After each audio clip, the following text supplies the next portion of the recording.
Here are 5 steps for crafting perfect gear in No Rest for the Wicked. Step 1. Pick your base. No Rest for the Wicked does something pretty unique with its weapons and armor. Weapons in the same category are functionally identical, with the only real differences being which stats they scale with and their movesets.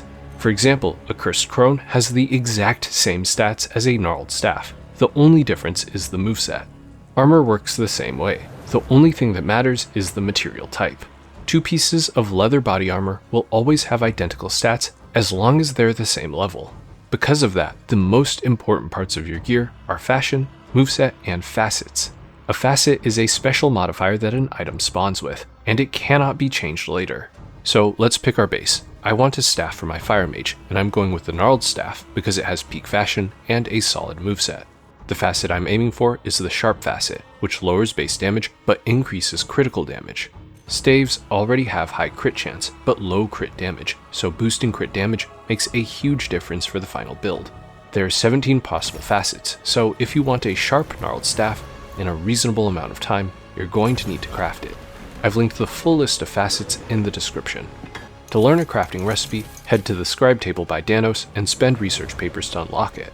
Thankfully, the Gnarled Staff is cheap to craft since it's a low tier item you encounter early in the game. And remember, functionally there is no difference between this staff and any other staff beyond fashion and moveset. The cheaper crafting costs helped a lot since I needed to craft 36 staves before I got a sharp one. That's 288 pine planks and 36 human bones. Once you've crafted an item with the facet you want, it's time for step 2, Enchanting. The best gear in the game is either blue magical items or red plagued items. Which one is better depends entirely on the enchantments you're after. Magical items cap out at 3 enchantments, while plagued items get 4 enchantments plus 1 downside. They also have slightly different lists of possible enchantments. If you want the full list of enchantments, check the link in the description. I highly recommend taking a look because enchantments fall into groups and each item can only have 1 enchantment from a group. Knowing which enchantments are available and what groups they fall into makes build crafting way easier. For this build, I want the staff to be plagued, because only plagued weapons can roll the effect damage increased for 20 seconds after fatality. A fatality is a kill with a charged attack or a ruin attack, and since this is a staff, most of our damage is coming from ruin attacks anyway. You can pay Eleanor for a random enchantment, but after all the effort we put into getting the perfect facet, we don't want to risk ending up with a magical item. Instead, we're going to use a Corrupting Ember to force the weapon to become plagued. Now that we have a plagued weapon, we can move on to step 3, rolling enchantments. You can use Fallen Embers to reroll enchantments, but this is a massive waste of both time and embers. Instead, we're going to use Essence Embers. Essence Embers let you absorb enchantments from other items and apply them directly to your item of choice.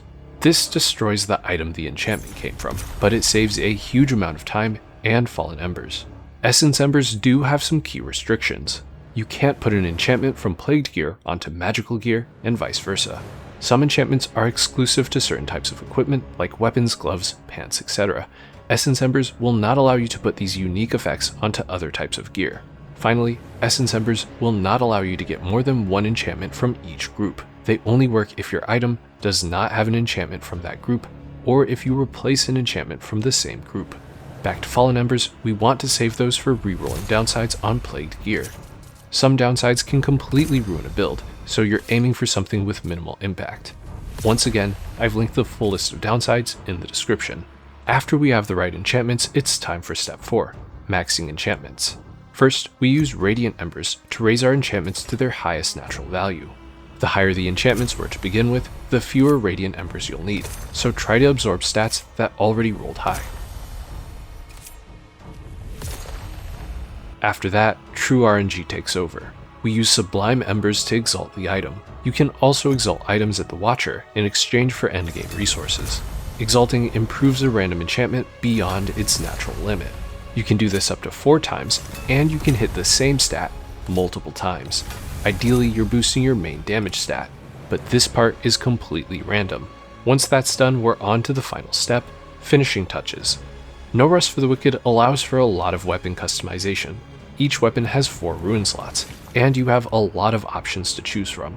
Since this is a Fire Mage staff, I'm running Fire Blast and Armageddon, 2 of the strongest fire runes in the game. These runes come from other weapons, and Eleanor can extract them so you can slot them onto your staff. Extracting a ruin destroys the original weapon, but if you just need a clear slot, you can destroy a ruin instead, which leaves the weapon intact.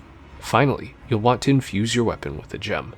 Which gem is best depends entirely on your build, so that's a choice you'll need to make for yourself.